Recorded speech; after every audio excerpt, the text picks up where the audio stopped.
RRB NTPC exams అయితే next month 5th నుంచి జరగబోతున్నాయి కాబట్టి 10 డేస్ మాత్రమే మనకి ఇంకా మిగిలింది. సో ఈ 10 డేస్లో మన ప్రిపరేషన్ స్ట్రాటజీ అనేది ఏ విధంగా ఉంటే మనం ఎగ్జామ్ అనేది బెస్ట్గా రాయొచ్చో చూద్దాం. ప్రిలిమ్స్ క్వాలిఫై అవ్వాలంటే 65 to 70 మార్క్స్ వస్తే క్వాలిఫై అవ్వగలం. బట్ 70 మార్క్స్ అనేది మనం టార్గెట్ పెట్టుకుందాం. అలా అయితే మనం సేఫ్ జోన్లో ఉండొచ్చు. సో ఈ 70 మార్క్స్ అనేది స్కోర్ చేయడానికి మన ప్రిపరేషన్ స్ట్రాటజీ ఎలా ఉండాలో చూద్దాం. ఫస్ట్ థింగ్ వచ్చేసి revise formulas and shortcut tricks.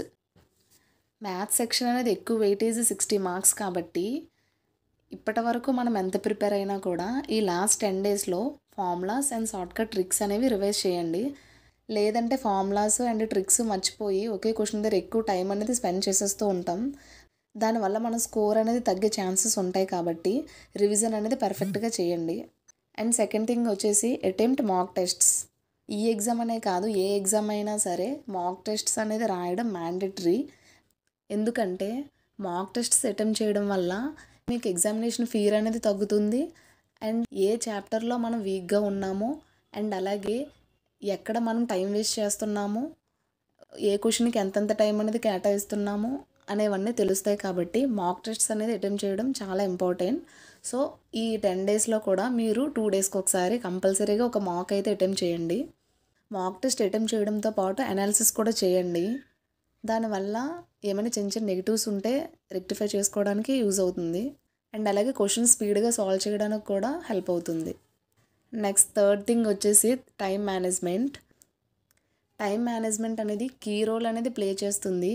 ఎందుకంటే మనం ఎంత చదివినా కూడా ఆ 90 మినిట్స్లో 100 క్వశ్చన్స్ మనం వచ్చినవన్నీ అటెంప్ట్ చేయగలిగితేనే మనం అనుకున్న స్కోర్ అనేది వస్తుంది. కాబట్టి ఈ 100 క్వశ్చన్స్కి 90 మినిట్స్ చొప్పున చూసినట్టయితే ఒక్క క్వశ్చన్కి 1 మినిట్ కంటే తక్కువే వస్తుంది. సో ఒక క్వశ్చన్కి 1 మినిట్ కంటే ఎక్కువ టైం అనేది స్పెండ్ చేయకూడదు.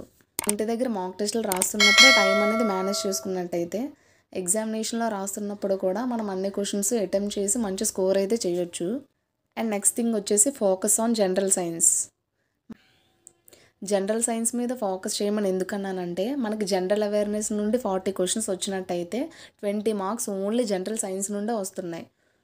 సో జనరల్ సైన్స్ మీద ఫోకస్ అయితే చేయండి. జనరల్ సైన్స్లో బయాలజీ, ఫిజిక్స్, కెమిస్ట్రీ. ఫిజిక్స్లో థియరీతో పాటు సమ్స్ కూడా ప్రిపేర్ అవ్వాలి. గ్రావిటేషన్, లైట్కి రిలేటెడ్ కొన్ని సమ్స్ అండ్ కెమిస్ట్రీలో కొన్ని సాల్యుబిలిటీ సమ్స్ కూడా రావడానికి ఛాన్స్ అయితే ఉంటుంది. సో మీరు సమ్స్ కూడా ప్రిపేర్ అవ్వండి జనరల్ సైన్స్కి రిలేటెడ్. అండ్ అదేవిధంగా last thing read latest 6 months current affairs.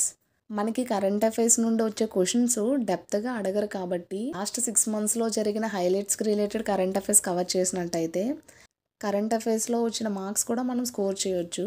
So current affairs కూడా స్కిప్ చేయకుండా చదవండి. ఈ లాస్ట్ 10 డేస్లో ఈ ప్రిపరేషన్ స్ట్రాటజీస్ అనేది ఫాలో అయినట్టయితే ఎగ్జామ్ అనేది బెటర్గా రాయడానికి హెల్ప్ అవుతుంది. సో ఖచ్చితంగా ఇవైతే ఫాలో అవ్వండి. Thanks for watching.